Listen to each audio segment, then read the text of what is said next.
कुछ ऐसे क्लाइंट्स जो कहीं और से घर बनवा चुके हैं, उनकी तरफ से क्वेश्चन आता है कि हम लोगों ने कॉन्ट्रैक्टर को या देसी ठेकेदार को पैसे ज़्यादा दे दिए, काम कम हुआ है। तो हम उनको कैसे एक्सप्लेन करेंगे कि कौन-सी माइलस्टोन पे उनको कैसे पेमेंट करनी चाहिए, इंस्टॉलमेंट प्लान कैसे बनाना चाहिए इसमें? पहली बात तो ये कि पाकिस्तानी जैसे मार्केट में अगर आप देसी कॉन्ट्रैक्ट सिस्टम पे जा रहे हैं, जिसको हम वैसे भी डिस्करेज करते हैं कि आपको देसी कॉन्ट्रैक्ट की बजाय आपको कंस्ट्रक्शन कंपनी हायर करनी चाहिए। कंस्ट्रक्शन कंपनी को जब आप हायर करते हैं तो देखिए उनकी प्रेज़ेंस होती है, उनकी एक पूरी हायरार्कीज़ होती हैं, उनका एक पूरा सिस्टम होता है, उनका एक पूरा पेपर वर्क होता है और उनका एक पेमेंट प्लान होता है बड़ा वेल डिफाइंड कि वो एक माइलस्टोन्स के अंदर आपसे इंस्टॉलमेंट्स ले रहे होते हैं, एडवांस होती है 10%, कोई 20%, कोई 30% लेता है। ऑल्दो एक किसी भी प्रोजेक्ट के ऊपर एडवांस जो चाहे वो 15 टू 20% के अंदर वेरी करना चाहिए अगर आप कंस्ट्रक्शन कंपनी के साथ जा रहे हैं। अगर आप अनफॉर्चुनेटली जैसे ठेकेदार सिस्टम के साथ जा रहे हैं जिसके साथ नहीं जाना चाहिए तो फिर वहाँ पे एडवांस सिस्टम नहीं होना चाहिए,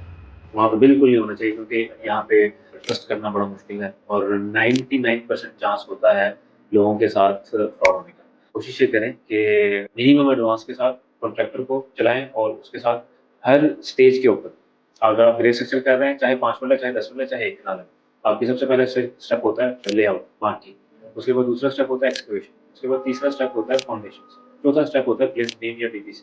फिर आपका स्टेप होता है 4 फीट वॉल्स, फिर आपका होता है 7 फीट वॉल्स, फिर आपका होता है फुल हाइट वॉल्स, फिर आपकी आती है स्लैब बोरिंग। तो ये इस तरह करके आप अपने घर की 20-25 माइलस्टोन्स बना सकते हैं,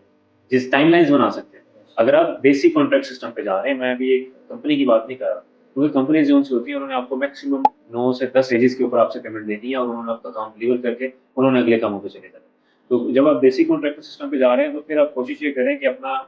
खुदा ना खासा लॉस से बचने के लिए या अगर होता भी है तो कम नुकसान हो आपका, आप छोटी-छोटी पेमेंट्स जो होती है ना माइलस्टोन्स बनाएँ। जिस तरह मैंने आपको ये एग्ज़ाम्पल्स बताई, आपकी ये चीज़ें हो सकती हैं। इसके अलावा आप प्लस्तरों की स्टेज डाल सकते हैं, आप पीसीसी की स्टेज डाल सकते हैं और फिनिशिंग के अंदर तो कभी भी किसी भी देसी कॉन्ट्रैक्टर को आपने लमसम या टर्न की काम नहीं देना। अगर आप फिनिशिंग में ये काम कर बैठे तो आप फँस जाएँगे क्योंकि फिनिशिंग एक बहुत कॉम्प्लिकेटेड प्रोसेस होता है। उसमें बड़ी ज़्यादा टाइल सिलेक्शंस होती हैं, बड़ी ज़्यादा पेंट की सिलेक्शंस होती हैं, मीडिया वॉल्स की सिलेक्शंस होती हैं, तरह-तरह की सिलेक्शंस होती हैं। आप किसी कॉन्ट्रैक्टर के साथ डन कर बैठे लमसम, बाद में आपके अपने ही डिज़ाइन चेंज होते रहे तो वो जो कॉन्ट्रैक्टर है वो वैसे ही आपके पैसे लेके गायब हो जाए, आपने उसको 50% एडवांस दिया हो, तो आपने फिनिशिंग तो बिल्कुल नहीं करनी है देसी कॉन्ट्रैक्ट सिस्टम पे टर्नकी मेथड के ऊपर। और अगर आप किसी कंपनी के साथ भी काम कर रहे हैं तब भी आपने फिनिशिंग जो होती है वो कोशिश ये करना है कि सुपरविजन मेथड के ऊपर जाएँ। तो आपका जो सवाल है कि